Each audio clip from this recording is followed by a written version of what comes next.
Thank you very much. I want to thank the Faith and Freedom Coalition. I want to thank all of you personally for coming out tonight. Gopal, I want to thank you and Steve for your great leadership here in Iowa. I want to thank Ralph Reed for what he's done all across the country to build the Faith and Freedom movement.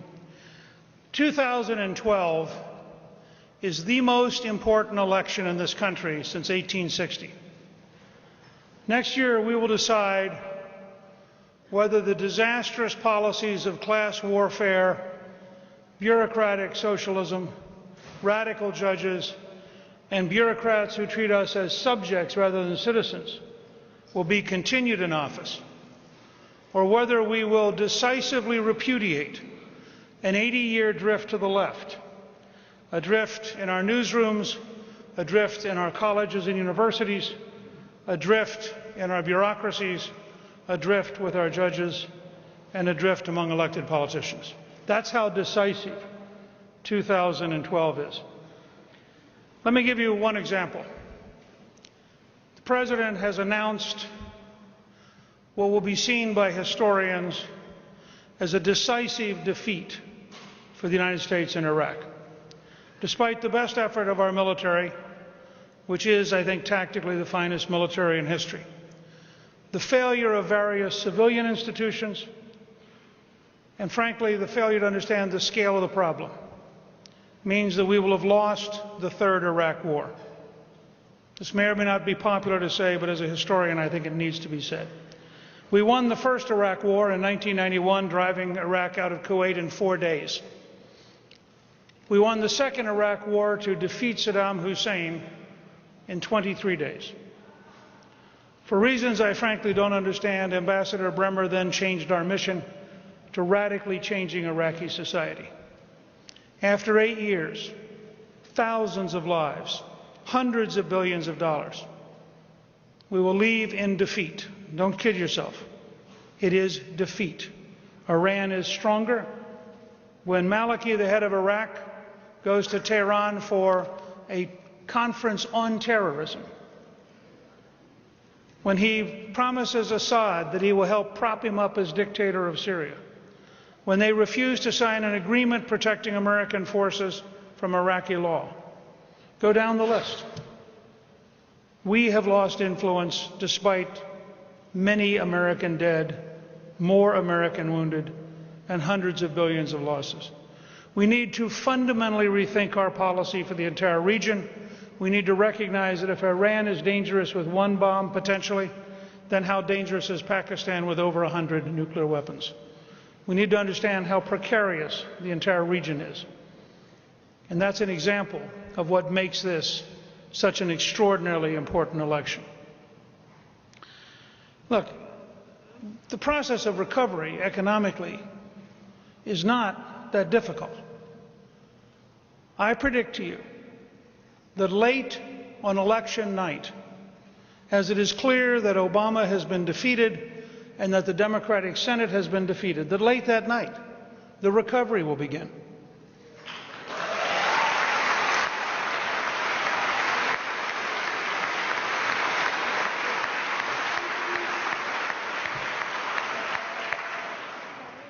People react very quickly to news. Investors will start changing their decisions. Small businesses will start hiring.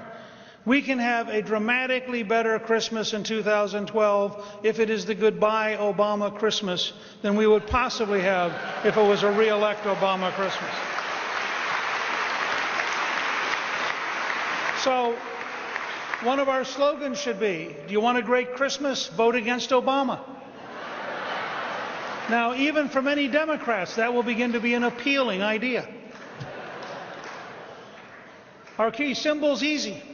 He is the best food stamp president in American history. We want to be the best paycheck president in American history.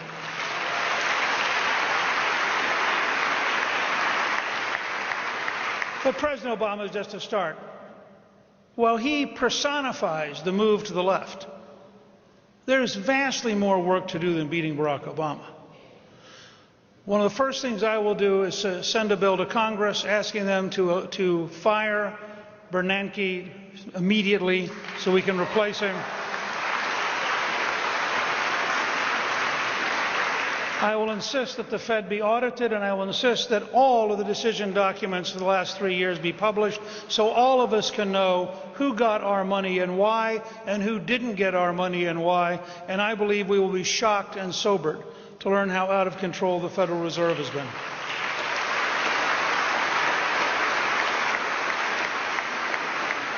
And when we replace Bernanke, which I would hope we could do within the first 30 days, it'll be with somebody who is committed to a sound dollar. We should go back to the principle of a dollar as good as gold, so that when you save it, it's going to be worth $1 your entire lifetime and not be eroded by academic theoreticians who think they're smarter than the market and smarter than the American people.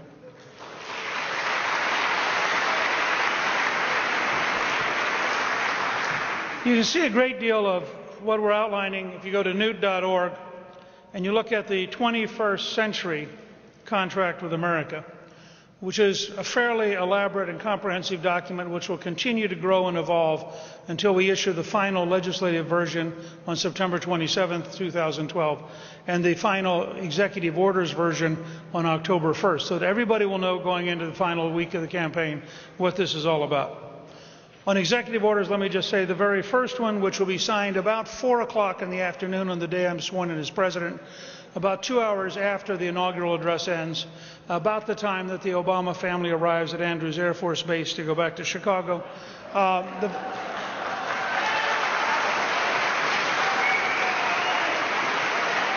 very first executive order will eliminate all of the White House czars as of that moment.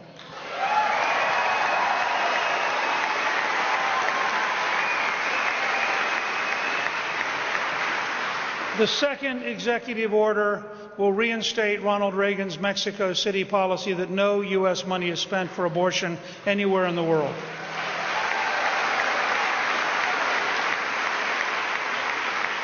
The third executive order will reinstate President George W. Bush's conscience policy, which says no doctor, no pharmacist, no nurse, no hospital can be compelled to perform any activity against their religious beliefs.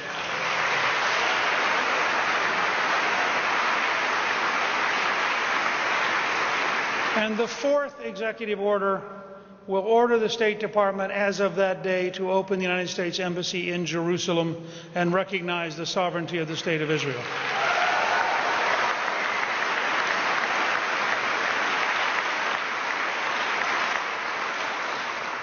The fact is, we're going to develop more executive orders over the next year. You can go to newt.org and participate. We're asking for advice and counsel. All of the executive orders will be written and laid out in an orderly form so people know what they are.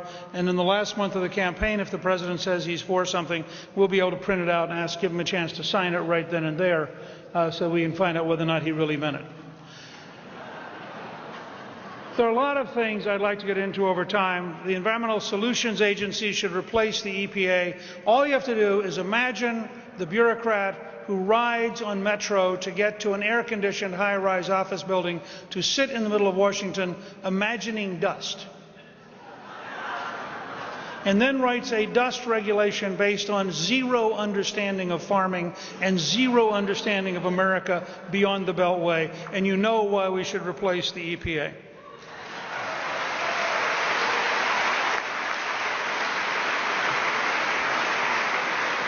I would immediately move to defund Planned Parenthood and take that money and devote it to adoption services to create an alternative to abortion.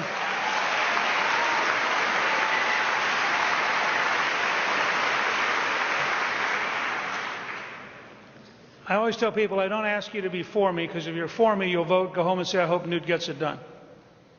I ask people to be with me, because I think the scale of change we need is going to take 8 hard, difficult years. And in that process, there is going to be a lot of counter-reaction from the left, a lot of fighting from special interest. It can only happen if the American people are with us. And frankly, if we're going to shrink government in Washington, we need to grow citizenship back home. So we return power to people. The last thing I want to say is, because this is the most historic election since 1860, because the issues are so complex and fundamental, as your nominee, I will challenge President Barack Obama to 7 Lincoln Douglas style debates, 3 hours each with a timekeeper but no moderator.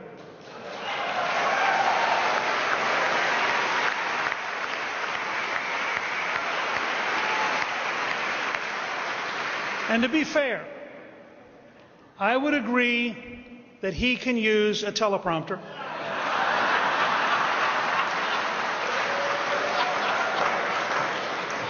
After all, if you had to spend an entire 3-hour debate defending Obamacare, wouldn't you want to have the help of a teleprompter? I believe that, in fact, he'll in the end agree to it. I think they will be as historic and as decisive as the original debates in 1858.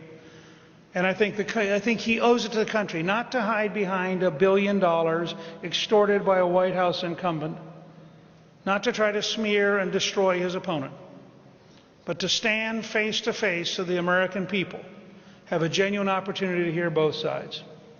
And I can assure you, as your nominee, I think I will be able to represent American exceptionalism, free enterprise, private property rights, and the Constitution better than he can represent class warfare, bureaucratic socialism, weakness in foreign policy, and total confusion in the economy.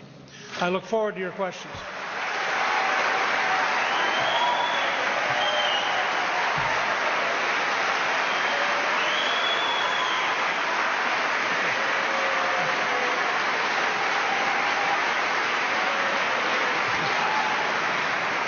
Thank you, Mr. Speaker. We are 5 days away from fundamentally transforming the United States of America.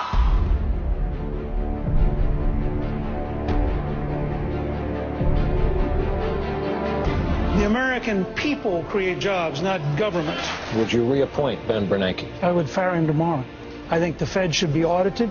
I'm not particularly worried about Governor Perry and Governor Romney frightening the American people when President Obama scares them every single day. When I was Speaker, we added 11 million jobs in a bipartisan effort, including welfare reform, the largest capital gain tax cut in history. We balanced the budget for 4 straight years. How would the country feel today at 4.2% unemployment? That's my credential. I'm going to outline a 21st century contract with America. It's going to be far bolder, far deeper, far more profound than what we did in 1994 or what I helped Jack Kemp and Ronald Reagan do in 1980. I am very much in favor of school choice. My personal preference would be to have a Pell Grant for K through 12 so that every parent could pick with their child any school they wanted to send them to. I think unemployment compensation should be tied directly to a training program so that 99 weeks becomes an investment in human capital, giving us the best trained workforce in the world. But I believe it is fundamentally wrong to give people money for 99 weeks for doing nothing. The Congress this year, this next week, ought to repeal the Dodd-Frank bill. They ought to repeal the Sarbanes-Oxley bill. They ought to start creating jobs right now, because for those 14 million Americans, this is a depression now. Well, I'm frankly not interested in your effort to get Republicans fighting each other. I, for one, and I hope all of my friends up here, are going to repudiate every effort of the news media to get Republicans to fight each other to protect Barack Obama, who deserves to be defeated, and all of us are committed as a team. Whoever the nominee is, we are all for defeating Barack Obama.